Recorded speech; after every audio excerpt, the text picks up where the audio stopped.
की बात है। एक गांव में भीकू नाम का आदमी रहता था। वो बहुत उदास रहता था क्योंकि वो पढ़ा लिखा नहीं था, इसलिए सभी उसे मूर्ख समझते थे।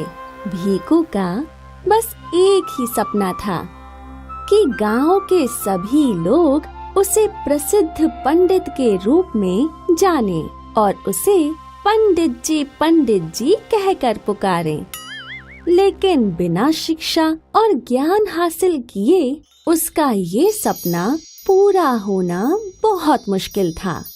एक दिन भीकू अकेला उदास गांव के मंदिर के पास बैठा था। तब उसका दोस्त निर्मल आया और उसने भीकू को उदास बैठा देख उससे पूछा, क्या बात है भीकू, तुम उदास लग रहे हो, कोई परेशानी है क्या?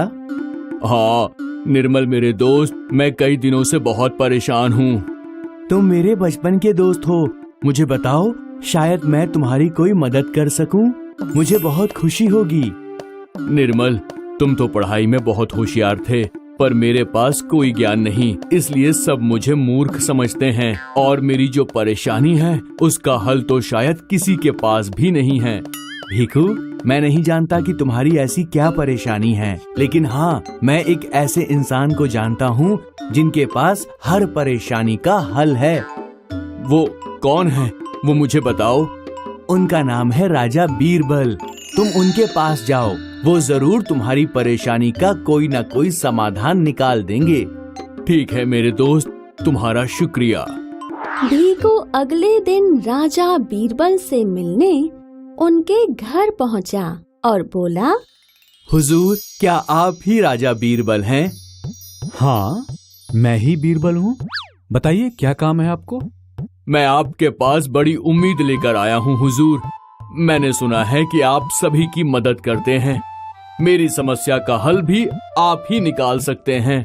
आप चिंता मत कीजिए, मुझे साफ साफ बताइए आपकी समस्या क्या है? मेरे पिता एक जमाने में बहुत बड़े विद्वान पंडित हुआ करते थे, लेकिन अब वो नहीं रहे। अब मैं भी समाज में सिर उठाकर सम्मान से जीना चाहता हूँ, पर मुझे नहीं लगता हुजूर कि अब ऐसा कभी भी हो पाएगा। नहीं, तुम उदास मत हो, तुम अभी भी कड़ी मेहनत से शिक्षा और ज्ञान हासिल कर सकते हो और अपने पिता की तरह एक पंडित भी बन सकते हो। नहीं हुजूर, इसमें तो काफी समय लग जाएगा। तो फिर तुम कोई ऐसा काम क्यों नहीं करते जो तुम अच्छे से कर सकते हो? नहीं हुजूर, अब मैं सिवाय पंडित बनने के कोई और काम नहीं करूँगा। मैं आपके पास बहुत उम्मीद लेकर आया हूँ, मेरी मदद कीजिए। आप कोई ऐसा उपाय बताइए जिससे मैं बिना शिक्षा और ज्ञान हासिल किए जल्द से जल्द सारे गांव में भीकू पंडित के रूप में प्रसिद्ध हो जाऊं। अगर मैंने इसकी मदद नहीं की तो ये हमेशा विद्वान पंडित बनने के ही भ्रम में रहेगा और शायद ये कोई दूसरा ढंग का काम करने की कोशिश भी न करे। मुझे इसे सही राह में लाने की कोई तरकीब तो सोचनी ही पड़ेगी। मेरे पास एक उपाय है जिससे तुम जल्द से जल्द सारे गांव में पंडित के रूप में प्रसिद्ध हो जाओगे। बीरबल ने भीकू को पंडित बनने का एक आसान सा उपाय बताया, जिसे सुन भीकू बहुत खुश हो गया। अब तुम्हें ठीक वैसा ही करना है जैसा मैंने कहा। अगले दिन भीकू ने ठीक वैसा ही किया जैसा बीरबल ने कहा था। भीकू एक पंडित का वेश बनाकर धोती कुर्ता पहने और अपना झोला और एक डंडा लिए गांव के भीड़ भाड़ वाले बाजार में जाकर खड़ा हो गया।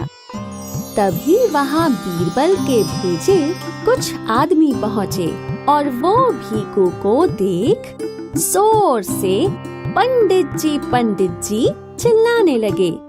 जैसा कि बीरबल ने कहा था, भीकू अपने हाथ में लिए हुए डंडे से उन्हें खदेड़ने लगा।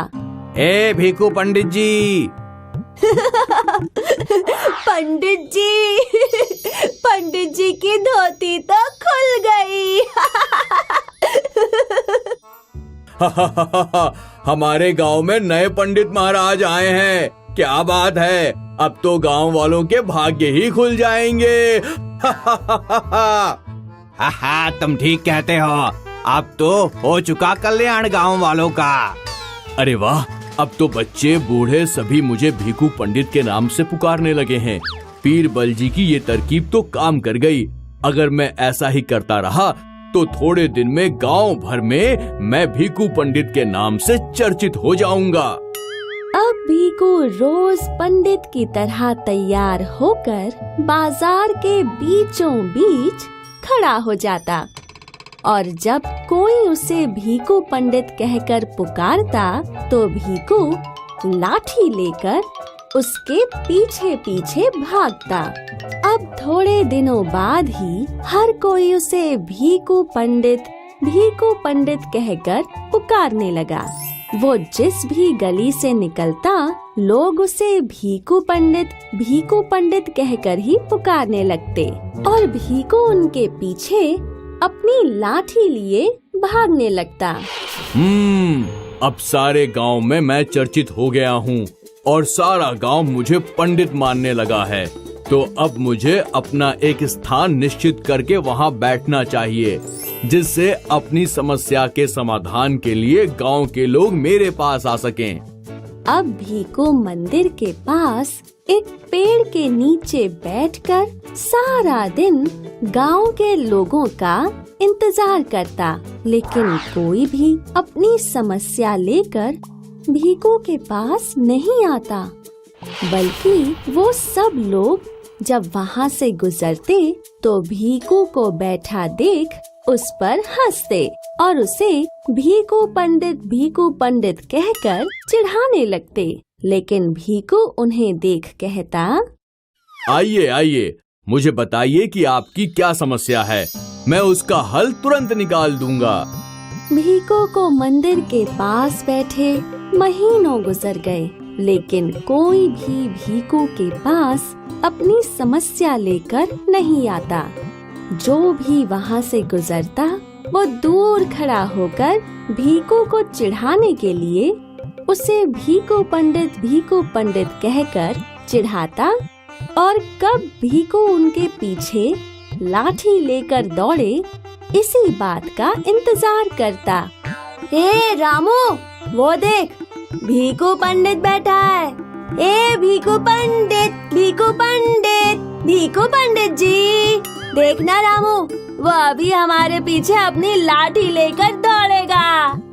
ए भीखू पंडित महाराज, अपनी समस्या तोड़ो और लाठी लेकर लोगों के पीछे पीछे दौड़ो, तभी तुम्हारा कल्याण होगा।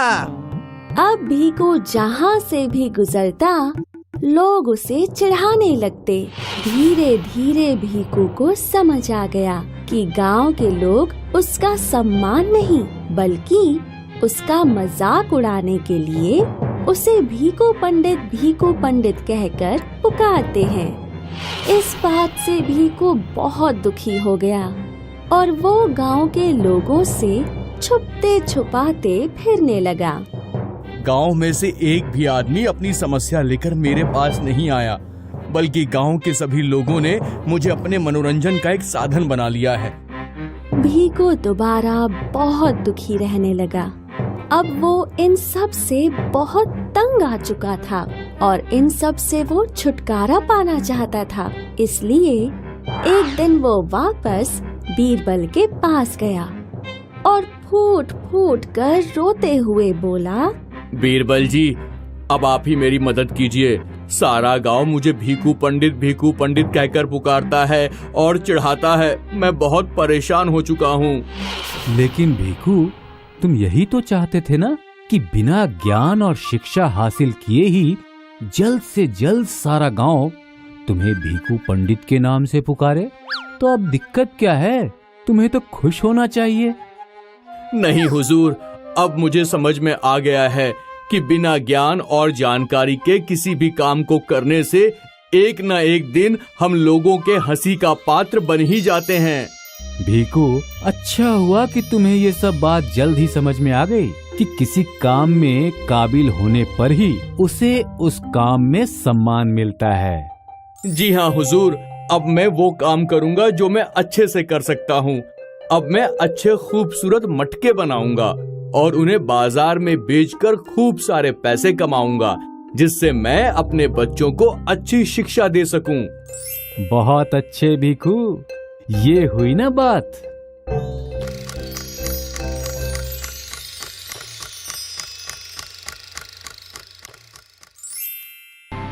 अगर आपको मेरी और बीरबल की जुगलबंदी पसंद आई है तो आप हमारा चैनल कुक्कू टीवी को लाइक और सब्सक्राइब कीजिए।